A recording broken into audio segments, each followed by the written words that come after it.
Geography वाले आ गए हुए। क्या हाल चाल है सभी के। मैं अभिषेक पांडे स्वागत करता हूं आपका आज की इस वीडियो के अंदर, जहां पर आपके लिए मैं लेकर आ गया हूं मोस्ट एक्सपेक्टेड क्वेश्चन जो आपके पेपर में आ सकते हैं। अब आप फाइनल एग्जाम की तरफ जब अप्रोच कर रहे हैं तो आपको ऐसा लग रहा होगा कि अभिषेक सर ने आपको अकेला छोड़ दिया, पर ऐसा तो हो ही नहीं सकता ना मित्र। फील्डिंग आपका सेट करनी है तुम्हें पेपर की, तो फील्डिंग सेट करने में अगर मैंने कहा है कि मैं तुम्हारी मंजिल तक साथ दूंगा तो उसके लिए मैं हमेशा तैयार रहूंगा।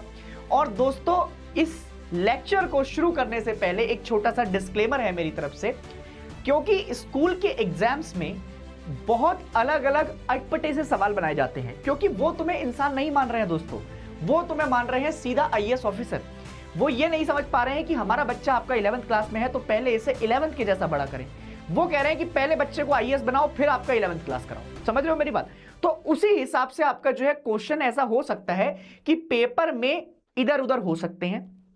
तो अगर पेपर क्वेश्चन में आपके इससे सिमिलर मैच होते हुए दिखाई दे तो जरूर आपका कमेंट सेक्शन में लिखकर जाना पेपर के बाद। और अगर ना मिले तो ऐसा मत कह देना कि भाई साहब वो तो तुमने आपका जो क्वेश्चन कराए थे, तुम क्या कराते हो, तुम्हारे क्वेश्चन नहीं आते हैं, ये है वो है। ऐसी आपका जो है उल जलूल बातें मत करना, है ना। ये अपनी तरफ से जो मुझे ऐसा लगता है कि पेपर में एक्सपेक्टेड रहेंगे ही रहेंगे, है ना। और इसमें मैंने वो चैप्टर भी इंक्लूड कर दिए हैं जो कि तुम्हारे टेस्टिंग होनी है बाइवा के थ्रू, तो उन वाले चैप्टर्स की भी आपका जो है मैंने लिस्ट यहां पर ले आई है। शायद ऐसा क्वेश्चन आपका बाइवा में पूछ ले तुमसे, या कभी वैसे पूछ ले आपका क्वेश्चन कराते हुए, है ना, प्रैक्टिकल वगैरह में। तो अगर तुमने इस पे प्यार दिखाया, बहुत अच्छे आपका शेयर आए, और कमेंट में दबा के लिख के आया कि अब हमें फंडामेंटल ऑफ फिजिकल ज्योग्राफी के भी इंपॉर्टेंट क्वेश्चन चाहिए, तो अगली वीडियो आपके लिए बहुत जल्द आ जाएगी। और अगर प्यार नहीं आया और अगर कमेंट सेक्शन में आपने नहीं कहा तो ठीक है भाई दोस्तों, एक बुक तो आपका अपन ने तैयार कर ही दी है, आपकी दूसरी बुक का भी आपका देख लेंगे। ठीक है दोस्तों, चलो तो कमेंट सेक्शन में आपका प्यार सिर्फ आपने इतना लिखना है कि ज्योग्राफी इज लव बुक 2 अब आप लेकर आ जाइए, ठीक है। पर अभी इस चैप्टर से आपका हम कर रहे हैं शुरू, और यहां पर सबसे पहले जैसे हमारी क्लास की प्रथा है कि ज्योग्राफी इज लव, उसके साथ साथ पहला जो चैप्टर है इंडिया एंड इट्स लोकेशन से, इसमें सबसे पहला जो क्वेश्चन आपका तैयार हो सकता है आपके पेपर के लिए वो यही पूछ सकता है, या तो एमसीक्यू आएगा इससे पक्का 110% कि नेबरिंग स्टेट में कौन सा है, या कहां पर आपका जो है इंडिया कौन कौन से आईएसटी से आपका जो है कहां से कौन कौन सी स्टेट पास होती है, ट्रॉपिक ऑफ कैंसर से कौन सी पास नहीं होती। ऐसे बेसिक क्वेश्चन आपका वो पूछ लेगा, कहां से, एमसीक्यू के फॉर्मेट में। अगर लॉन्ग क्वेश्चन पूछता है तो वो पहला क्वेश्चन आपका जो इससे पूछ सकता है वो ये पूछ सकता है कि why does the eastern part of India experience sunrise earlier than the western part. तो अब ये हमें पता है कि बच्चा बच्चा जानता है कि हमारे पास इसमें आपका टाइम डिफरेंस का इशू है। अगर आप देखेंगे तो टाइम डिफरेंस का आपका इशू ऐसे रहता है कि हमारे पास अरुणाचल प्रदेश में आपका सनराइज जल्दी हो जाता है और गुजरात के कंपैरिजन में, ठीक है, लगभग आपका 2.5 घंटे का आपका कुछ गैप है। तो इंडिया हैज, अगर आप देखेंगे तो longitudinal spread of about 30 degree, और 30 डिग्री अगर आप देखेंगे since the earth rotate from west to east. ये बात तो बच्चे बच्चे को पता है कि अर्थ का जो रोटेशन है वो एंटी क्लॉकवाइज में है। कैसा है? Anti clockwise. अब एंटी क्लॉकवाइज अगर इसका रोटेशन है तो इसका मतलब ऑब्वियसली हो गया कि अर्थ कैसे रोटेट कर रही है, अर्थ आपका रोटेट कर रही है वेस्ट टू ईस्ट। ठीक है दोस्तों, तो जैसे जैसे आपका वेस्ट टू ईस्ट ओरिजिनेट करती है तो sun rises earlier in the eastern region, और ईस्टर्न रीजन में भी मतलब आपका नॉर्थ ईस्ट की बात कर रहे हैं अपन, है ना, नॉर्थ ईस्टर्न रीजन, और वो भी अरुणाचल प्रदेश में, नागालैंड में, in compare to western part जहां पर आपका राजस्थान, और साथ साथ में आप गुजरात भी लिख सकते हैं। तो यहां पर राजस्थान गुजरात आपका तैयार कर लीजिएगा। However due to having a single standard time, पूरे इंडिया का, पूरे भारत का टाइम तो एक ही है, क्योंकि हमारे देश में सिर्फ एक ही आईएसटी है, एक ही स्टैंडर्ड टाइम है, और वो है 82.5। कितना है? 82.5। तो एक ही स्टैंडर्ड टाइम को हम फॉलो करते हैं, तो clock across the country shows the same time. This result in early sunrise and sunset in the east, while in the west the rise and sunset occur later in the day। तो क्या difference हुआ? क्योंकि हमारे पास आपका अर्थ का rotation waste to east है। दूसरा question, दूसरा पॉइंट, हमारे देश में आपका ईएसटी एक ही होता है। ये पॉइंटर्स आप लिखकर आपका पूरे नंबर कमा सकते हैं दोस्तों। दूसरा, वाई इज द इंडियन सब कॉन्टिनेंट। देखो ये क्वेश्चन आपका बहुत ही अच्छे लेवल के आपका जो है स्कूल्स में आपका पूछा जाएगा, कि जहां पर मतलब उनको लग रहा है कि अच्छा बच्चे को कुछ सीधे ही आपका 30 मार्क बना देना है। तो सब कॉन्टिनेंट कंसिडर्ड एज डिस्टेंट या डिफरेंट जियोलॉजिकल यूनिट्स। अब ध्यान से देखिए, इंडियन सब continent is defined by natural boundaries. अब आप देखिएगा, अब नेचुरल बाउंड्रीज के तौर पर, जैसे एग्जाम्पल के तौर पर अगर आप इंडिया का आपका जो है बेसिकली फीचर देखते हैं, तो इंडिया के फीचर्स में आपका हमें नेचुरल बाउंड्री के तौर पर सबसे पहले कौन मिला है, तो सबसे ऊपर हमें जो मिले हैं वो मिले हैं हिमालयास। सबसे ऊपर हमें कौन मिले हैं, हिमालयास। तो नेचुरल बाउंड्री के तौर पर सबसे पहले हिमालयास मिल गया इन दी नॉर्थ। उसके बाद आपका आ जाता है हिंदकुश एंड सुलेमान रेंजेस। अब Hindukush ranges, Hindukush mountain ranges आपका ऊपर से आओगे अफगानिस्तान वाली साइड, तो वहां मिल जाएंगी। और उसके अलावा ये जो पाकिस्तान वाला इलाका है, पाकिस्तान में आपका कौन सी रेंजेस दिखाई देती हैं, तो सुलेमान रेंजेस हैं। ठीक है दोस्तों, ये कहां पर कवर करती हैं इंडिया को, ये नॉर्थ वेस्टर्न वाले पार्ट में कवर करती हैं। बट क्योंकि ये है आपका जो है बेटा है हमारा, तो इधर यहां चले जाओगे तो आपका उसको देखते हुए तुम्हें निकल के आ जाता है। ये इंडिया पता है हमारा कैसा है दोस्तों, इंडिया हमारा एक मास्टर बेडरूम है, समझ रहे हो। और उसके साथ साथ दो बहुत ही आपका जो है बेहतरीन से टॉयलेट हमारे आसपास लगे हुए हैं। मैं नहीं कहूंगा कुछ, है ना, ज्यादा नहीं बोलना चाहिए, है ना, मतलब इससे आपका जो दिक्कत हो जाती है, कभी तुम आपको कह दो कि भाई साहब ये क्या बोल रहे हो मास्टर। ठीक है, तो पूर्वांचल पर मैं इसमें शर्माता नहीं हूं, मैं तो सच्चाई बता रहा हूं दोस्तों, देखो ठीक है। हाँ, इस बात में आपको कोई कतई भी सच, मतलब आपका जो है पूरा सच छुपा हुआ है। उसके बाद Purvanchal hills in the north eastern state. अब तुम कहोगे पूर्वांचल हमने तो कभी देखी नहीं, तो हिमालयास का ये वाला जो आपका इलाका है, ये वाला जो इलाका है, ठीक है, इस पूरे इलाके को दोस्तों क्या कहा जाता है, इस पूरे इलाके को आपका पूर्वांचल कहा जाता है। इस पूरे इलाके को दोस्तों क्या कहा जाता है, इसको पूर्वांचल हिमालयास के नाम से जानते हैं। ठीक है, and the Indian ocean in the south. अब अगर आप साउथ की साइड जाएंगे तो ये पूरा इलाका आपका किससे, इंडियन ओशियन से। The physical feature separate us from the rest of the Asia, it includes India. सबसे पहले क्या इंक्लूड हो जाता है, इंडिया, दूसरा पाकिस्तान, फिर नेपाल, फिर भूटान और फिर Bangladesh. Historically, these feature limited external influence and help develop a unique regional identity। ठीक है, तो इससे क्या पता लगता है, हमारे पास आपका नेचुरल बाउंड्रियां हैं, किसके तौर पर, हिमालयास के तौर पर है, ओशियन के तौर पर भी है, कल्चर हमारा आपका अलग हो रहा है। उसके अलावा आपका जो है बेसिकली इतने सारे पड़ोसी देश हैं हमारे पास, तो हिस्टोरिकली भी हमारा आपका एक्सटर्नल इन्फ्लुएंस रहा ही रहा है। तो ये एक अलग तरीके से आपका डिस्टिंक्ट ज्योग्राफिकल यूनिट के तौर पर हमारे पास दिखाई देते हैं। दूसरा चैप्टर है दोस्तों स्ट्रक्चर एंड फिजियोग्राफी। अब स्ट्रक्चर एंड फिजियोग्राफी से पहला क्वेश्चन आपका क्या बन सकता है कि describe the physical feature of India in brief with N appropriate map. अब इसमें तुम्हें एक छोटा सा काम कर देना है भाई मेरे, कि एक प्यारा सा आपका ना, बढ़िया प्यारा सा आपका जो है मैप बनाकर आ जाना पेपर के अंदर, जिसमें तुम ऊपर आपका जो है बेसिकली नॉर्थ वेस्टर्न, ऊपर हिमालयास बने हुए दिखा देना, हिमालयास के साथ साथ फिर आपका जो है नॉर्थ वेस्ट वाली साइड आओगे, तो नॉर्थ वेस्ट में इधर आपका जो है साइड में इधर राजस्थान वगैरह डेजर्ट वगैरह बनाकर आ जाना, इधर आपका इंडियन ओशियन बना देना, उधर नॉर्थ ईस्ट बना देना, एक प्रॉपर आपका अच्छा सा मैप बनाकर आना। क्योंकि ऐसे अगर तुम मैपिंग, जहां पर मैप रिक्वायर्ड है वहां पर अगर तुमने मैप बनाया तो इसका मतलब पूरे नंबर आपका तुम लेकर जा रहे हो। तो नॉर्थ एंड नॉर्थ ईस्ट में आपका माउंटेन्स में क्या है, हिमालयन माउंटेन है, stretch over the northern borders of India, they form an arc which covers a long distance. दूसरा नदर्न प्लेन्स में जाएंगे, मतलब आपका जो है बेसिकली ये वाला इलाका जो बिल्कुल एकदम माउंटेन्स के नीचे रहता है, शिवालिक के नीचे वाला इलाका जहां पर मैदानी क्षेत्र है, तो वहां पर क्या मिलेगा, 3 मेजर रिवर सिस्टम। अब ये 3 मेजर रिवर सिस्टम कौन कौन सी हैं, इधर से आपका जो है जाती है इंडस। कहां से जाती है इंडस, ये इंडस जाती है आपका बेसिकली तिब्बत की साइड से।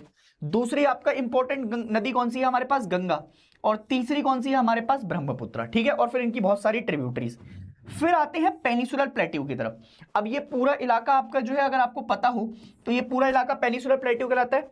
Is composed of old crystalline rocks, इसमें इग्नियस रॉक्स मिलती हैं, बसाल्ट रॉक से मिलकर आपका जो है बन जाता है ये, एंड मेटामॉर्फिक रॉक्स से। इसके भी 2 आपका फीचर्स को डिस्ट्रीब्यूट किया गया है, एक सेंट्रल हाईलैंड है और एक डेक्कन प्लेट्यू है।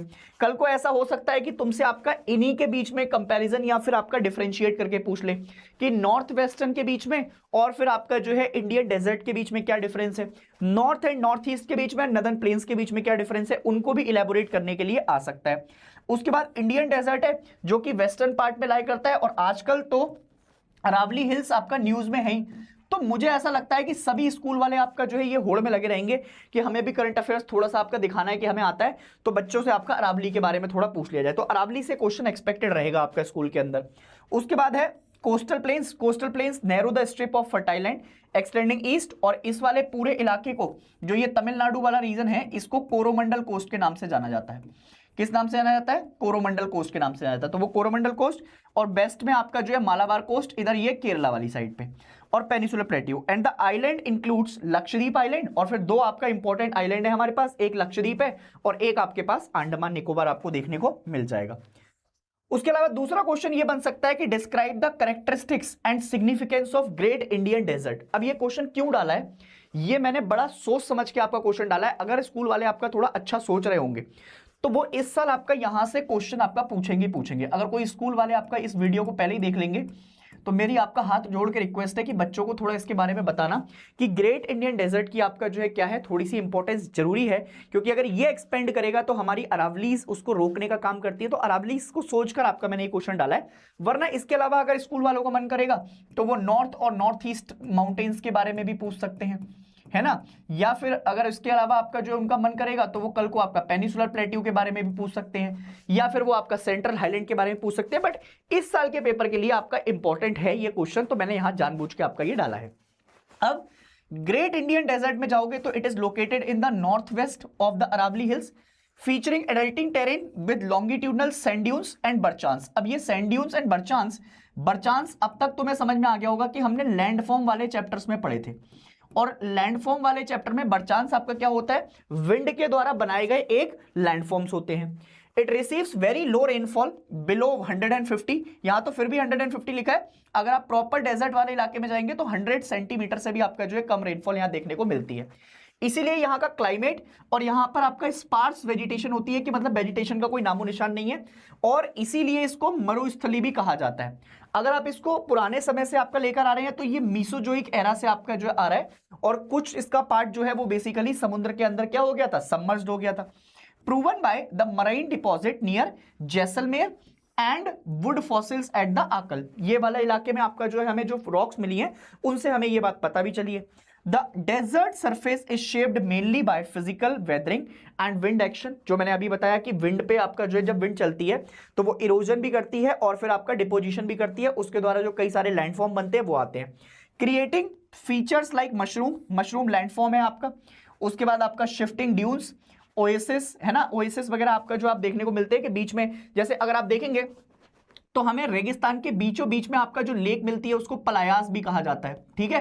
तो ऐसे फीचर्स भी आपका आ सकते हैं। रिवर्स हियर आर मोस्टली एपीहर्मल, मतलब जिनका पानी आपका समय के साथ क्या हो जाता है, खत्म हो जाता है, बट इंपॉर्टेंट रिवर आपका निकल कर आती है, जैसे लूनी रिवर हो गई साउथ वेस्टर्न पार्ट में, due to high evaporation Sabarmati भी आपका एक रिवर आती है।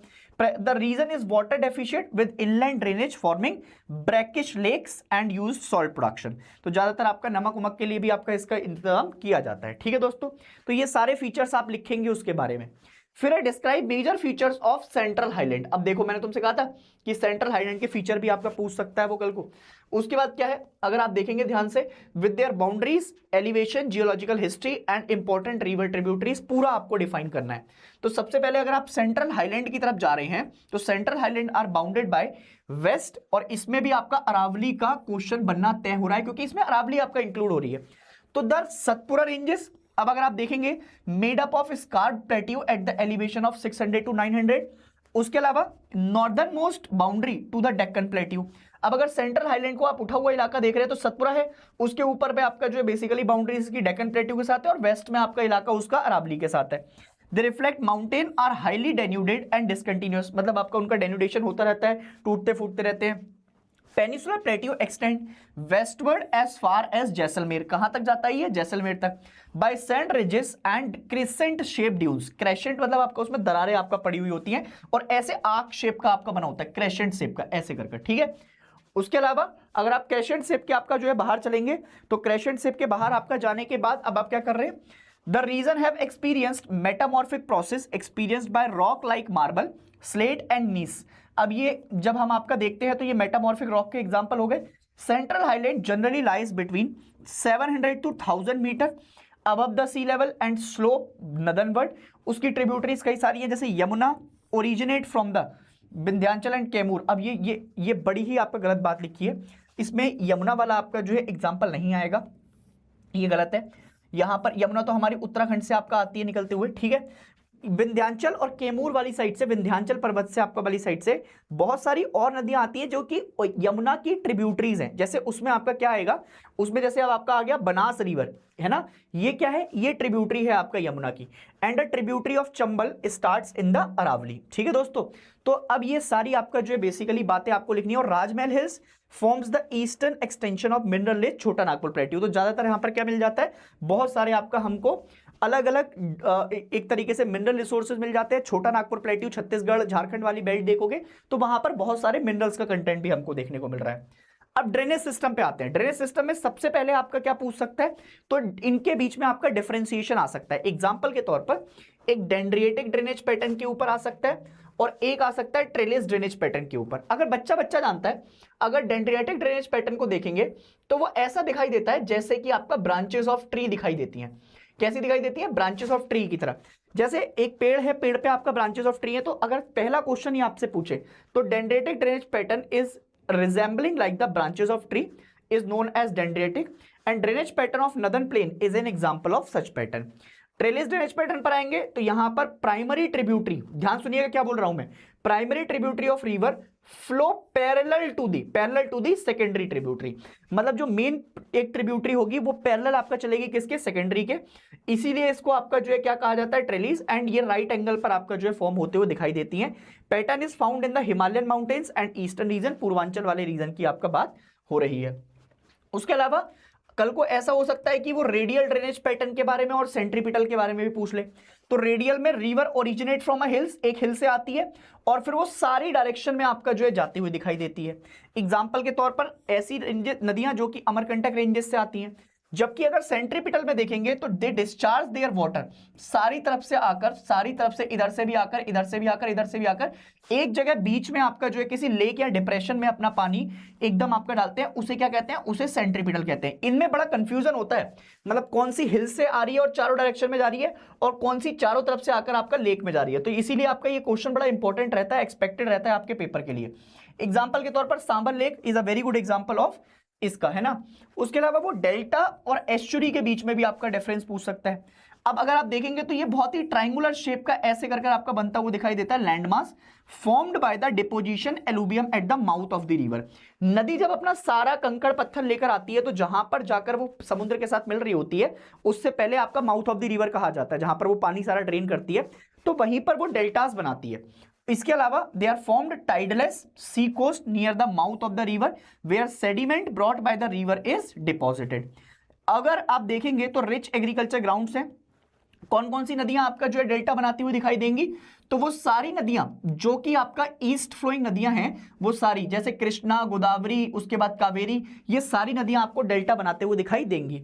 अब एस्चुरी क्या होती है, एस्चुरी वो जगह होती है जहां पर नदी का मीठा पानी, जैसे रिवर आपका जो है मिलेगी, जहां पर रिवर प्लस ओशियन या सी आपका जो है बेसिकली कंबाइंड कर रहे होते हैं। नदी का मीठा पानी, समुद्र का खारा पानी, दोनों जहां पर जाकर मिलेंगे वहां पर एस्चुरीज का निर्माण होता है ना। sunken mouth of a river where it meets the sea forming a funnel shaped zone where saline and fresh water mix, result of strong current and high tides at the mouth of the river where no deposition take place, they are rich in the fishing grounds। इसके आसपास आपका जो है basically आपको fishing grounds बहुत अच्छे मिल जाएंगे। Example के तौर पर नर्मदा तापी वाली साइड आपको एस्चुरीज बनती हुई दिखाई दे जाएंगी। Explain how physiography influence the drainage pattern in India with an example. तो इंडिया का जो ड्रेनेज सिस्टम है इसने हमारी फिजियोग्राफी को बहुत ज्यादा शेप किया है। जैसे अगर आप सिर्फ हिमालयन रीजन से देखेंगे तो हिमालयन रीजन में आपके पास इंडस आती है, गंगा आती है, ब्रह्मपुत्र आती है, originate from glacier, exhibit dendritic drainage pattern. कौन सा बताती है, डेंड्रिएटिक ड्रेनेज पैटर्न। अभी बता कर आया हूं, ब्रांचेस लाइक ट्रीज की तरह आपको दिखाई देती है। क्यों, क्योंकि वो आपका कहां पर मिल रही है, सॉफ्ट एलुवियल सॉइल और फ्लैट प्लेन्स में आपका जाकर मिलती है। This river are perennial and flow through the deep gorges. अब क्या होता है, जब ये नदियां आती हैं तो ये गॉर्ज बनाने का काम करती हैं। गॉर्ज होते हैं एकदम स्टीप फॉर्मेशन, जैसे एकदम नदी यहां से गिरी और सीधे आपका नीचे गिरती हो जाएगी। और कैनियंस क्या होते हैं, स्टीप शेप वाले। एलुवियल सॉइल पे तो ये पेरिनियल होती है, पेरिनियल मतलब सदाबहार मिलने वाली नदियां। उसका रीजन क्या है, एक तो पानी आपका ग्लेशियर से भी आता रहता है और मॉनसून, दोनों से आपका पानी इसमें आपका देखने को मिल जाता है। This river are perennial and upper course and meanders in the plains. In contrast, peninsular river like Narmada, Godavari and Krishna arises from the highland and plateaus mostly showing radial और ट्रेलेस ड्रेनेज पैटर्न। ये भी बन सकता है question कि नर्मदा, गोदावरी, कृष्णा कौन सा type का पैटर्न दिखाती हैं, और जबकि ड्रेनेज पैटर्न जो आपका हम यहां पर देखते हैं इसमें हिमालयन वाली में वो कौन सा है। तो rivers in the Western Ghat as Narmada and Tapi flows westward due to rift valley. अब ज्यादातर आप देखेंगे तो वहां पर रिफ्ट बना हुआ है, रिफ्ट के चक्कर में आपका नर्मदा और तापी किधर आती है, ये वेस्ट फ्लोइंग नदियां हैं, और बाकी जितनी भी आपका नदियां हैं वो किधर की तरफ जाती हैं, तो वो बाकी सारी आपका ईस्ट की तरफ जाती हुई दिखाई देती हैं। मारदी eastward towards the eastern slope of plateau and forming the delta before draining into the bay of Bengal. उसके बाद इंपॉर्टेंट क्वेश्चन एक और आपके लिए आपका है इसी ड्रेनेज चैप्टर से कि how do antecedent and consequent river differ. अब एंटीसीडेंट रिवर क्या होती है? एंटीसीडेंट रिवर आपका वो नदियां होती हैं जो कि हिमालयास के फॉर्मेशन से पहले आपका दिखाई देती थी हमको, और अभी भी आपका दिखती हैं, पर बनी वो तभी है। So antecedent river are those that existed before the upliftment of land, या फिर आपका जो है बेसिकली हिमालयास की बात कर सकते हैं आप। तो जब ये अपलिफ्टमेंट हुआ था उससे पहले से मिल रही है, विच they flow as the land rose due to the tectonic activity। अब टेक्टोनिक एक्टिविटी के चक्कर में कौन बना है? Himalayas. These river maintained their original course by cutting through the rising terrain। अब जो टेरेन आपका राइज किया उसमें से आप जिस कोर्स से ये फ्लो होती आ रही है, जिस चैनल को फ्लो करती आ रही है उसी से फ्लो करती हुई आई, पर इन्होंने जो आपका लैंड राइज किया, जो हिमालयास राइज किया, उसको काटते हुए अब आपका निकली है ये। Prime Indian example is Brahmaputra which flows through deep gorges, Arunachal Pradesh से आती है, suggesting periods of upliftment of Himalayas. Consequent river on the other hand originate after the uplift of the land and follow the slope of terrain। Godavari is a good example of consequent river in India, flowing from the Western Ghat eastward into the Bay of Bengal, following the general tilt of peninsular plateau। These rivers reflect the underlying topography and structural feature of this region। उसके बाद आ सकता है public awareness is a vital. अब देखो, क्योंकि इस साल तुम्हारे पेपर में लगभग 50% क्वेश्चन आपका कॉम्पिटेंसी बेस्ड बताए गए। अब तुम्हारे स्कूल वाले देंगे कितने वो मुझे नहीं पता, बट उसके अलावा अगर ये क्वेश्चन आपका बनना चाहिए पेपर के अंदर तो नमामि गंगे प्रोग्राम आपका जो यहां से बन सकता है। अब इसमें सबसे पहले पब्लिक अवेयरनेस बहुत जरूरी है नमामि गंगे प्रोग्राम में, है ना? क्यों? क्योंकि गंगा का जो पार्टिसिपेशन है वो कम्युनिटी पार्टिसिपेशन के ऊपर टिका हुआ है। अगर इसमें कम्युनिटी आपका पार्टिसिपेट करेगी तो उसके साथ साथ आपका ये आगे बढ़ेंगे। हमें लोगों को एजुकेट करना पड़ेगा पॉल्यूशन के बारे में, उसके बाद वेस्ट मैनेजमेंट सिस्टम को आपका इंप्रूव करना पड़ेगा, कल्चरल इंपॉर्टेंस बतानी पड़ेगी आपका नदी की, ठीक है? फिर उसके बाद लोगों का आपका बिहेवियर चेंज लेकर आना पड़ेगा। जैसे हमने आपका क्या किया है, जैसे हमने बिहेवियर चेंज किस में किया है, अभी आजकल के जमाने में हम साफ सफाई में करते हैं, स्वच्छ भारत अभियान में, तो ऐसे ही हमें इसमें भी करना पड़ेगा। Awareness campaign reducing littering and encourage sewage treatment, लगातार आपका सीवेज ट्रीटमेंट होता रहे, एफोरेस्टेशन, फॉरेस्ट आपका लगाने के बारे में बात हो, कम्युनिटी का सपोर्ट मिले, टेक्निकल इंटरवेंशन हो जैसे सीवेज प्लांट, रिवर क्लीनिंग, उसके अलावा आपका जो है एनवायरमेंटल स्टीवर्ड्स हो, फिर उसके जितने भी आपका जो है बेसिकली ग्राम वाले आपका इलाके हैं उसमें ग्राम के साथ साथ आपका क्या बनाया जाए, वहां पर आपका जो है घाट्स टाइप बनाए जाए, है ना? उसके अलावा efforts are sustained and expanded beyond the government initiative creating a culture of respect and care for Ganga, ठीक है? इसके बाद आते हैं क्लाइमेट वाले चैप्टर पर। क्लाइमेट में आपका जो है बेसिकली वो पूछ सकता है describe any 3 major factors that influence the Indian climate. तो इसमें सबसे पहले आता है आपका लैटिट्यूड। अब लैटिट्यूड ट्रॉपिक ऑफ कैंसर आपका जो है पासिस थ्रू सेंट्रल इंडिया, जहां पर आप देखेंगे कि भैया हमारा जोन अलग अलग हो जाता है। अगर ऊपर वाला इलाका देखेंगे तो टेम्परेट जोन, नीचे वाला ट्रॉपिकल जोन वाले इलाके में आ जाएगा।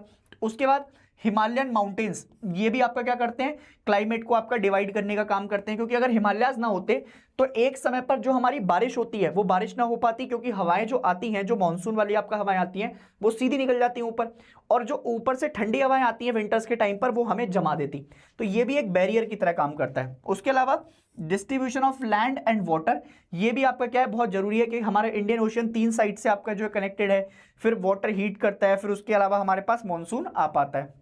उसके अलावा explain the important feature of winter season. अब विंटर सीजन आपका जो है देखो अक्टूबर के टाइम से आपका जो है शुरू हो जाता है, अब तो नवंबर दिसंबर में भी ठंड नहीं आती। Comes to an end all over the country and days become short and night, इसमें आपका जो है भाई साहब क्या कर सकते हैं, दिन छोटे होने लग जाते हैं, रातें बड़ी होने लग जाती हैं।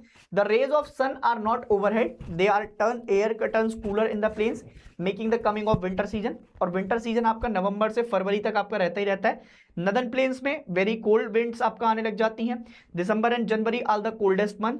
Mean daily temperature remains 21 degree Celsius over the parts of northern India. ठीक है, इसमें अगर आप देखेंगे तो most of the hilly areas receive snowfall, जहां पर आपका जनवरी हमारा सबसे कोल्डेस्ट मंथ भी पाया जाता है। अलग अलग जगह पर आपका बहुत बर्फबारी पड़ रही होती है, वो बहुत जरूरी है। उसके साथ साथ desert is cooling the day but cooled at night. ठीक है, अब डेजर्ट इज हॉट रहता है, कूलिंग नहीं होगा, है ना, क्योंकि कूल हो जाएगा तो आपका दिन के समय दिक्कत हो जाएगी, तो दिन में तो गर्म ही रहेगा, रात के समय आपका कोल्ड होने लग जाता है ना। तो ये एक तरीके से आपका जो आप डिफाइन कर सकते हैं। उसके बाद ये क्वेश्चन आपका वेरी वेरी इंपॉर्टेंट क्वेश्चन है, वेरी वेरी इंपॉर्टेंट क्वेश्चन, क्योंकि वो पूछा जा रहा है significance of the south west monsoon. अब साउथ वेस्ट मानसून अगर आप देखेंगे तो इंडिया की इकोनॉमी के लिए बड़ा जरूरी है, क्योंकि हमारी जो ज्यादातर लैंड डिपेंड करती है वो किसके ऊपर करती है, हमारी अगर बारिश ही नहीं होगी तो फिर ये मान लो कि हमारी आधी से ज्यादा एग्रीकल्चर में आपका दिक्कत आ जाएगी।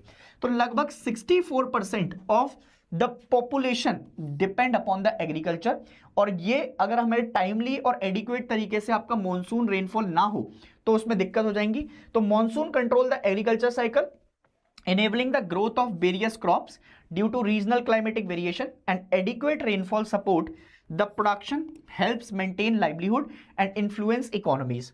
उसके साथ साथ अगर इसका फेलियर हो जाता है या फिर आपका मॉनसून में कोई इरेगुलरिटी आ जाती है तो उस पर क्या होता है, ड्रॉट्स आ जाते हैं, फिर क्या अगर ज्यादा आ जाए तो फ्लड्स आ जाते हैं, है ना, जैसे हमने इस साल भी देखे बहुत सारे फ्लड्स अफेक्टिंग एग्रीकल्चर, स्पेशली उन एरियाज में जो कि आपका इरिगेशन फैसिलिटीज में लैक कर रहे हैं, या फिर क्रॉप फेलियर हो जाती है, इकोनॉमी में लॉस आता है, वो सारी चीजें आप यहां पर देख सकते हैं।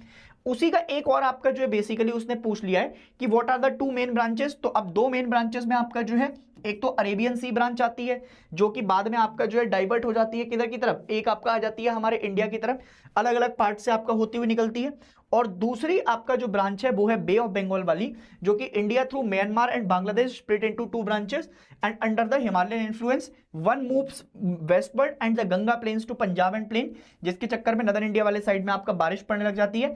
Other moves northernward along the Brahmaputra valley and north eastern part, तो इसके चक्कर में भी आपका हमारे पास आपका क्या देखने को मिलता है, बारिश देखने को मिलती है।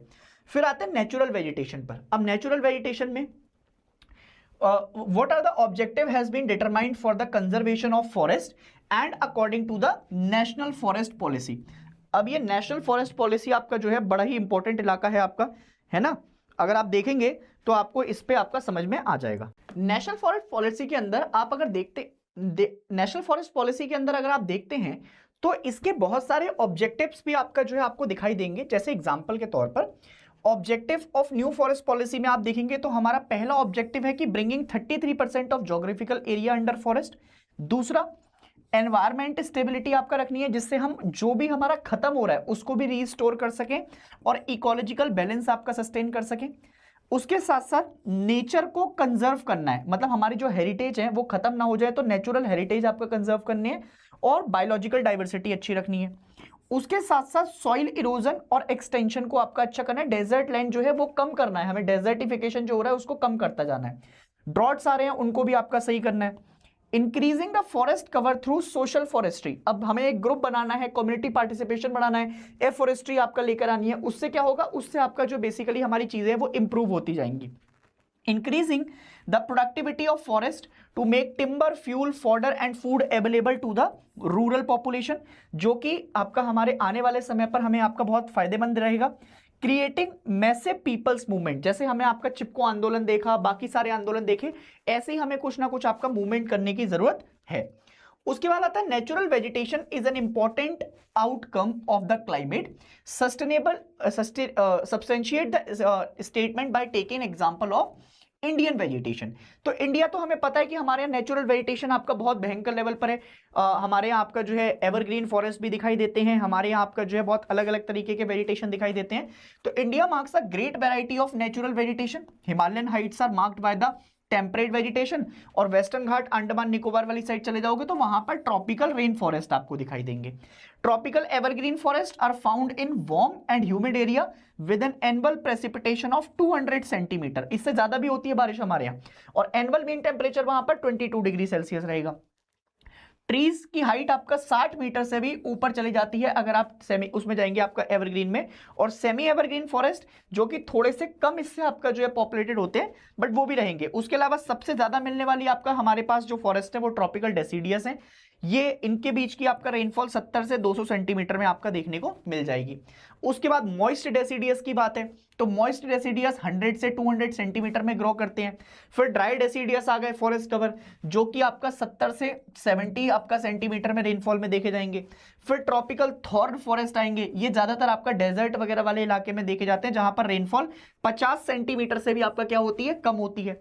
उसके अलावा हिमालयन रेंजेस, जहां पर आपका जो है बहुत सारे ऐसे पार्ट है जहां पर कोई वेजिटेशन होती ही नहीं। जैसे अगर हम लद्दाख के बहुत सारे इलाकों में चले जाएंगे तो वहां पर वेजिटेशन का नामो निशान ही नहीं है। तो ये सारे आपका पॉइंटर्स आपको बताते हुए चलने हैं। उसके साथ ट्रॉपिकल एवरग्रीन और सेमी एवरग्रीन में क्या अंतर है, तो अगर आप देखेंगे तो ट्रॉपिकल एवरग्रीन में अभी मैंने बताया आपको 200 सेंटीमीटर तक आपका रेनफॉल होगी। कहां कहां पर मिलेंगे, Western Ghat, north eastern hills, Andaman and Nicobar. These forest remain greenery year the around and trees growing up to 60 metre की हाइट तक चली जाती है। फिर वहां पर आपका की स्पीशी कौन कौन सी है, rosewood, mahogany. In contrast to this semi evergreen कैसे होंगे, थोड़ी कम रेन होगी उसके अंदर 150 से 200 के आसपास, और फिर वो आपका क्या करते हैं, ग्रीन अपीयरेंस इनकी मेंटेन रहती है बट कुछ कुछ समय पर आपका थोड़े कम डेंस होते हैं। और उसके बाद आपका कहां कहां पर मिलेंगे, तो सिडार, होलोक, ये सब आपका इनकी मेन स्पीशी मिल जाएंगी। उसके बाद एक बड़ा इंपॉर्टेंट क्वेश्चन आपका इस चैप्टर से तैयार हो सकता है, प्रोजेक्ट टाइगर का पूछ सकते हैं और प्रोजेक्ट एलिफेंट का पूछ सकते हैं। प्रोजेक्ट टाइगर 1973 में शुरू हुआ था जिम कॉर्बेट नेशनल पार्क से। जिम कॉर्बेट नेशनल पार्क में सबसे पहली बार इसकी आपका शुरुआत हुई थी, और प्रोजेक्ट एलिफेंट आपका 1992 में लॉन्च किया गया था। ठीक है दोस्तों, इनके मेन ऑब्जेक्टिव हैं इस स्कीम के कि हमें जो पॉपुलेशन कम हो रही है टाइगर्स की, उसको क्या करना है, दोबारा रिवाइव करना है, साइंटिफिक मेथड अपनाने हैं, एस्थेटिक, कल्चरल और इकोलॉजिकल वैल्यूज आपका इंपॉर्टेंट करनी है, प्रिजर्व करने हैं वो एरियाज जो कि इनके बायोलॉजिकल इंपॉर्टेंस के अंदर हैं। और इसको प्रोजेक्ट को आपका जो टाइगर को जब हमने लॉन्च किया था तो हमने 9 टाइगर रिजर्व आपका घोषित किए थे, आज तो पता नहीं आपका 50 से ज्यादा है। ठीक है, उसके अलावा प्रोजेक्ट एलिफेंट अगर आप देखेंगे तो इसका भी सेम मकसद था कि जो जो उनकी टेरिटरी है उनको सफिशिएंट स्पेस देना, उनकी पॉपुलेशन को आपका इंक्रीज करना, और उनके लिए आपका जो बेसिकली कुछ 16 स्टेट्स में आपका चीजें देख पाएंगे। अब आते हैं नेचुरल हैजार्ड्स वाले चैप्टर पर। यहां पर एक साइक्लोन का एग्जांपल देखने को मिल सकता है कि what are the condition of cyclone. तो साइक्लोन की वही कंडीशन जो हम आपका already fundamental of physical geography वाली बुक में पढ़ते हैं, वही लिखनी है आपको कि वार्म और मॉइस्ट एयर होनी चाहिए, उसके साथ साथ फिर हमारे पास कोरियोलिस फोर्स का प्रेजेंस होना चाहिए। अगर आप देखेंगे तो 0 से 5 डिग्री लैटिट्यूड में ये किसी भी तरीके से नहीं बनेंगे, क्योंकि कोरियोलिस फोर्स इक्वेटर के पास कैसी होती है, 0, और लगभग 26 डिग्री सेल्सियस का आपका टेम्परेचर होना ही होना चाहिए, उसके बिना आपका ये कंडीशन स्टेबल नहीं हो पाएगी। Unstable condition through troposphere create local disturbance और स्ट्रॉन्ग वर्टिकल विंड्स आपका देखने को मिल सकती हैं। उसके साथ नेचुरल हजार्ड और नेचुरल डिजास्टर के बीच में आपका डिफरेंस पूछ सकता है कि नेचुरल हजार्ड आपका क्या करते हैं, element of circumstances in the natural environment that have potential to cause harm people and property both. Natural disaster is an undesirable occurrence resulting from force they are largely outside the human control. इनको हम नहीं बचा सकते, human control के आपका बाहर होते हैं, ये तो बिना किसी वार्निंग के ही आपका आ जाते हैं। Every natural disaster is a natural hazard, ठीक है, और every natural hazard is not a disaster. USA में आपका जो है बेसिकली कभी -50 डिग्री टेम्परेचर हो जा रहा है, बट यहां पर आपका सुनामी का एग्जांपल दिया जो 2004 में आई थी। उसके साथ साथ मैन मेड डिजास्टर और नेचुरल डिजास्टर, इजी क्वेश्चन है ये आपका, आप देख पाएंगे कि मैन मेड में आपका जो बेसिकली ह्यूमन के एक्शन से जो आते हैं, जैसे बॉम्ब ब्लास्ट हो गए, इंडस्ट्रियल एक्सप्लोजन हो गए, और नेचुरल डिजास्टर अभी आपको मैंने समझाया। उसके साथ on the basis of past experience, frequency and certain casual relationship with the controlling factor like geology, geomorphic agent, slope, land use, vegetation cover, human activities, India has been divided into how many landslide zone. अब देखो उसने अभी landslide के बारे में आपका पूछा हुआ है, बट अगर वो आपका अर्थक्वेक के बारे में पूछेगा तो अर्थक्वेक में ना, वैसे तो अभी अपनी किताब में आपका अपडेट हुआ नहीं है, तो अभी अपनी किताब में आपका 5 ही जोन दिखा रहे हैं, बट अभी अभी जो हमारा वर्ल्ड मेट्रोलॉजिकल आपका डिपार्टमेंट होता है उसने इंडिया को आपका 6th जोन में भी आपका डाला है। तो जो हमारा हिमालयाज है वो 6th आपका पार्ट में आता है, पूरा नक्शा अभी चेंज भी किया गया है, करंट सिचुएशन है।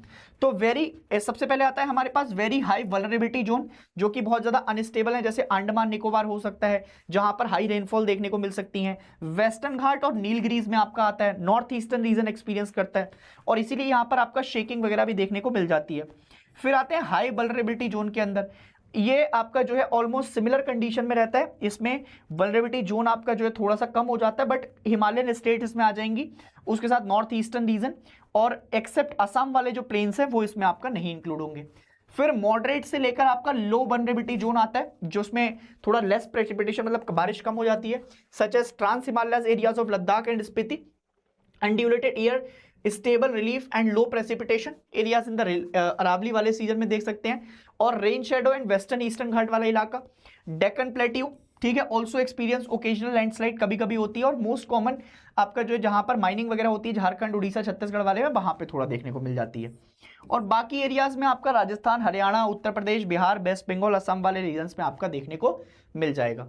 उसके बाद डिजास्टर मैनेजमेंट बिल ऑफ 2005 जो आया था, ये बड़ा इंपॉर्टेंट है, इससे भी आपका जो है पेपर में एक क्वेश्चन पूछा जा सकता है कि क्या क्या हो सकता है। तो प्री डिजास्टर मैनेजमेंट आपका बनाया था हमने इसमें, ठीक है, कि हमें क्या क्या करना है, साइक्लोन प्रोन एरिया से आपका जो है चीजें निकल कर आई। इसी के बाद हमने एक फोर्स बनाई थी जिसको कहते हैं NDRF, national disaster relief force, ठीक है। तो इमरजेंसी के टाइम पर आपका जो है रिलीफ ऑपरेशन कंडक्ट किए जाएंगे, इवैक्यूएशन आपका जो होगा, शेल्टर्स आपका प्रोवाइड किए जाएंगे, पानी, खाना, ये सब आएगा।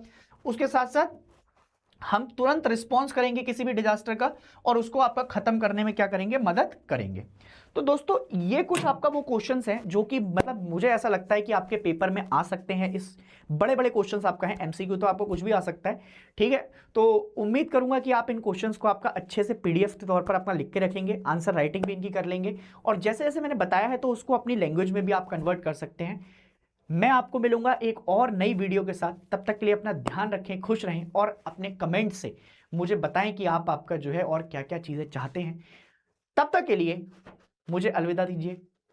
Ladies and gentleman, don't let your parents down, you are the only hope of your parents. कहर मचा दो, पढ़ते रहो और मुस्कुराते रहो। 11th क्लास में आपका जो है ऐसी वाइब्स आनी चाहिए कि मतलब टॉपर्स वाले आपका नंबर आ जाए, ठीक है। फिर हम कनेक्ट भी होंगे, तब तक के लिए जय हिंद।